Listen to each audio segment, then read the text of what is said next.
Сайн байцгаана уу? Гээ стадийн даайн тооныхоо 9-р дугаарыг эхэлж байна. За өнөөдөр бүгдээрээ резюме буюу CV сайн бичих талаар ярилцгаая.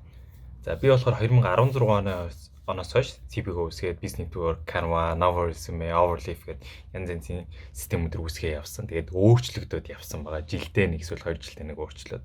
За тэгээд CV буюу резюме рүүгээ орохоос өмнө эхлээд ялгааг нь ойлгох хэрэгтэй. За энэ хоёр ондоо юм байгаад байдаг бол бид нэг холиод хэрэгэлсэн тий.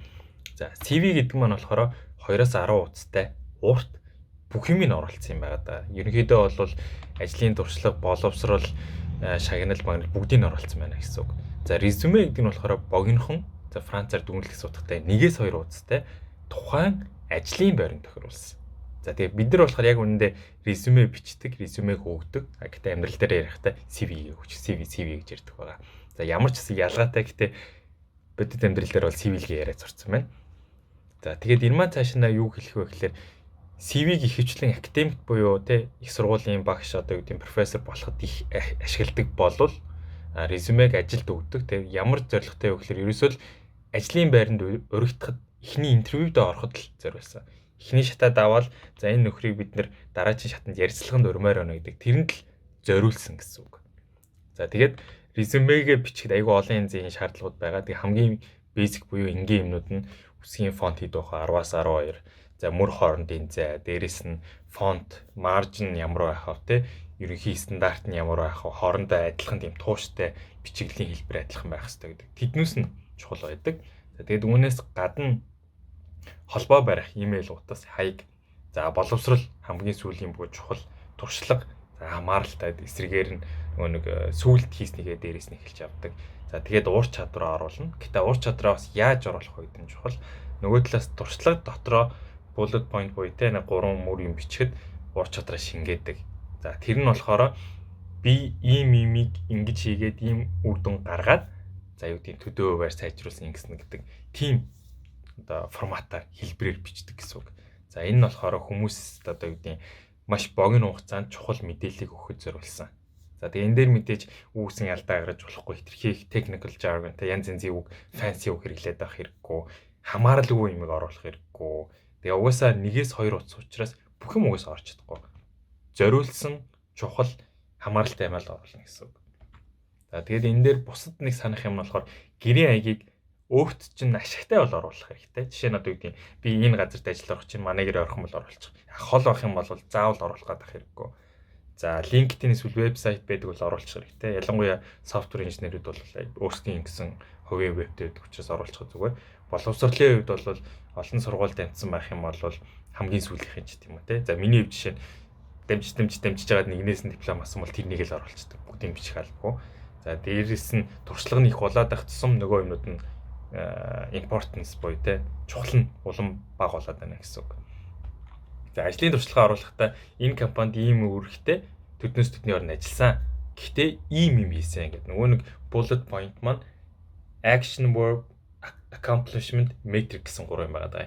Ийм имийг ингэж хийгээд ийм үр дүнд хүрсэн. Тэгээд давуу талын юм байсан гэдэг. Тэгэд энэ дээр нэг чухал санах хэвээр нь өөрийнхөө тухай бичнэ.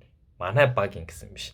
Би багийнхаа энэ ажлыг хийсэн гэдгийг оруулах гэдэг. Яг тэгэхээр багийн чинь ажил авах байгаагүй өөрийг чинь ажил авах гэдэг учраас би юу хийсэн бэ гэдгээ илүү тодорхой бичих хэрэгтэй. За тэгээд дээрэс нь summary хэсэг гэж байгаа. Надад бол аюух таалагддаг. Өөрийнхөө нэг 2 өгүүлбэр 3 өгүүлбэр багтаагаад нэгтэй товчхон юм байна гэж альчдаг. Тэрийг бол би бол оруулах аюу дуртай. Гэтэ энэ optional байхгүйсэн ч болдог. За тэгээд ерөнхий загвар нь одоо миний дөнгөж одоо хамгийн сүүлд ашиглаж байгаа нэг загвар нь энэ байна. Нэр юмнуудаа бичээд хаяг маяг юмнуудаа бичээд холбоо арах юмнуудаа араас нь summary-га бичээд баг зэрэгтэй 2 өгүүлбэр тэгээд туршлага боловсрал хоёрын ихэвчлэн туршлаган дээр байдаг. Яг тэгэхээр дөнгөж төгссөн бол мэдээж боловсролн дээр нь байна. Ажиллаад ажилтсан хүмүүс бол би яг одоо ийм ажил хийжсэн гэдгийг харуулж байгаа учраас тэрэн дээрээ байна. За тэгээд ажлын хувьд бол байх ёстой юмнууд нь бүгдээрээ те он сар өдөр юу хийсэн гэдэг нь. За тэгээд дээрээс нь боловсрол руугаа орох юм бол боловсрол нь бас адилхан формат. Ерөнхийдөө ингээд consistent буюу ингээд харахад нэг төстэй байгаад байна гэсэн үг. За тэгээд үргэлжлүүлээд харах юм бол хамгийн доод хэсэгт нь skills and other буюу те ийм юм уур чадвартай гэсэн гэдгийг оруулах боломжтой. За инженерүүдийн хувьд бол ямар програмчлал, ямар фреймворк мэддэг гэдэг энд оруулахад бас айгүй боломж. Яа тэгэхээр нөгөө bullet point чинь нэг өгүүлбэр ч юм уу те богинохон байхад бүх юм багтаах боломжтой учраас энэ ч юм оруулчихдаг шингээчдэг гэсэн үг. За тэгээд жишээ темплейт маань эхнээс нь ингээ бүгдийг ингээ бүглөө явуулчих чинь. За энэ дээр нэг санах юм юу вэ гэхээр одоо нөгөө LinkedIn-ийнхаа линкийг оруулах хэрэгтэй. LinkedIn дээр шууд дарахад профайл руу өмсөж явах хэрэгтэй гэсэн үг.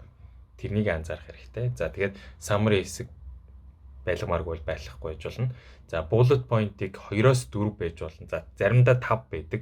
5-аас их бол жоохон дими.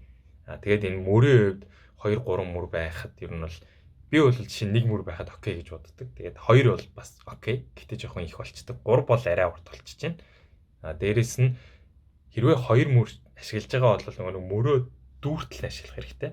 1 мөр дүүрэн 2 дугаар мөрөнд ганцхан үг байх юм бол ингээд нилээг хоосон цай гарчиж байгаа байхгүй юу? За резюме ч ингээд ганцхан утас байхад энэ бол аюу тум алдагдал болох гэдэг нь тийм. Тэгэхээр тэрнийг нь хэрвээ 2 мөр байгаа бол үгийн сонголтоо зөв хийгээд айтайхан дүүргээ тийм арай боломжийн болох хэрэгтэй.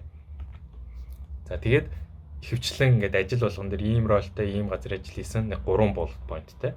Bullet point нь өөрөө саяны хэлсэн ийм имийг ингэж хийсэн ийм үр дүнд хүрсэн гэдэг тоо байвал аюу зүгээр. Яг тэгэхээр хүмүүс яг юу хийсэн, ямар үр дүнд хүрсэн, чи юу хийсэн гэдгийг харахад эндээс уншихад амархан болно гэсэн үг. За тэгээд боловсролын хэсэгт бол bullet point байсан ч болно, байхгүй байсан ч болно. За байвал дипломын ажлаа биччихэхэд болно та ийм хийсэн гэдэг. Аюу амар. За тэгээд skill дээрээ түрүүчилсэн ийм хийсэн гэдэг. Энэ маань болохоор нэг талаасаа тусдаа хэсэг байгаа давуу тал нь юу вэ гэхээр багтахгүй юм оруулчихна. Нөгөө талаасаа ATS буюу applicant tracking system гэдэг байна. Компьютероор нөгөө нэг CV-г уншиж байгаа байхгүй. За ийм байна. Манай ажлын байр Python мэддэг хүн хайж байгаа. Ингээд Python гэдэг keyword нтэй үг нь skills буюу энэ дотор ингээд бичигдсэн байжээвэл таниад авч тэнгууд нөгөө ихний шатаад авахд тус болж байна гэсэн үг. За тэгээд үүнээс гадна яг CV-гээ бичиж эхлэхээс өмнө master resume гэдэг юм гаргадаг. За энэ маань болохоор бүх юм бичиж байгаа. Бэлгүүн баяр сайхан ийм утасны дугаар сургууль ахлах сургуулийн бакалаврын тэрний ингээ бүгд юм бичсэн. Дотор нь юу вэ бичсэн. За тэгээд туршлага гингүүд ийм ажил хийсэн, ийм дадлага хийсэн, ийм ажил хийсэн гэсэн ингээ бүгдийн цэцэрлэг бичсэн. Ажил болгон дээр доторхууд нь бичсэн. Bullet point-уудад жишээг нь бичсэн гэсэн үг. За тэндээс заримын сонгоод нөгөө төлөвөө оруулна. Ажлуудаасаа юу гэдэг заримын сонгоод оруулна. Тэгээд нэг ажлынхаа бичсэн bullet point-аас заримын сонгоод оруулна.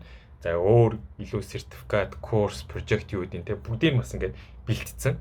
Нэг ч нэг санахад зориулсан байгаа байхгүй. Тэгээ эндээсээ хэрэгтэйг нь оруулчих. За жишээ нь хэлхийг бол жишээ нь би бол оруулдаггүй. Яагаад тэгэхээр англи хэл бол given байгаад байдаг. Тэгээд угаасаа л англиарийнхан тодорхой. Бусад хэлний надад бол жишээ нь миний мэргэжилтэд шаардлага байхгүй. Тэгээд дээрээс нь би өөрөө тийм сайн биш учраас тэрнийг заавал оруулах гэдэг байдаггүй. Жишээ нь одоо гэдэг би Японоыг хальж жоох үтсэн, Францыг жоох үтсэн, Туркийг жоох мэднэ. Гэтэ тэрнийг одоо гэдэг нэгэд ашиглахгүйгээс хойш би тэрнийг бичих хэрэггүй. Яг миний мэргэжилт бол шаардлагагүй байгаа даа гэсэн үг. За тэгээд үүнээс гадна босод бүх hobby, extracurricular activity, жижиг төслүүд юу гэдэг нь те бүгдийг нь өөрийнхөө сонирхлын дагуу тухайн ажлын байранд тохирж байгаа хэсгээс нь хамаарат зохицуулаад хийчихнэ гэсэн. За ингээд жишээ болгоод яг саяны темплейтэд бүглэх юм бол за би бол ингээд нэрээ бичээд өөрийнхөө хаягаа бичээд LinkedIn-ээ холбогдож байгаа. За линк нь ажиллаж гинэ гэдгээ үзэн те. Заавал зөв байх хэрэгтэй. LinkedIn-ийн vanity URL гэж нэг юм байгаа. Товчхон нэг username нэг амар урт мурт биш товчхон юм username байх хэрэгтэй. За тэгээд summary-га бичиж байгаа. Ажлаа бичиж байгаа. Ажил болгонд 3 point. За миний хувьд бол 3 хангалттай гэж үзээд байгаа. Тэгээд нөгөө bullet point нөгөө нэг action verb accomplishment тэгээд metric гэсэн 3 юма багтаасан. За би төдөө гэсэн ингэж сайжруулсан гэсэн би гэдгийг илүү тодорхойлж гисэн. Манай багийн гэсэн биш би юм хийсэн тодорхойлж гисэн. За тэгээд эхлээд ажлын туршлага араас нь education. За education дээр бол диплом ажилладаг юм хийсэн гэсэн. За тэгээд хамгийн доор нь skills and order дээр ийм програмчлал хийл, ийм төлөвийг мэднэ, framework-ийг мэднэ. За тэгээд дээрэс нь ийм төслүүд хийсэн project, hobby талаар жоох орох гэдэг. За тэгээд энийг ямар ажлын байранд зохицуулах вэ гэдгээ сонгоно гэсэн.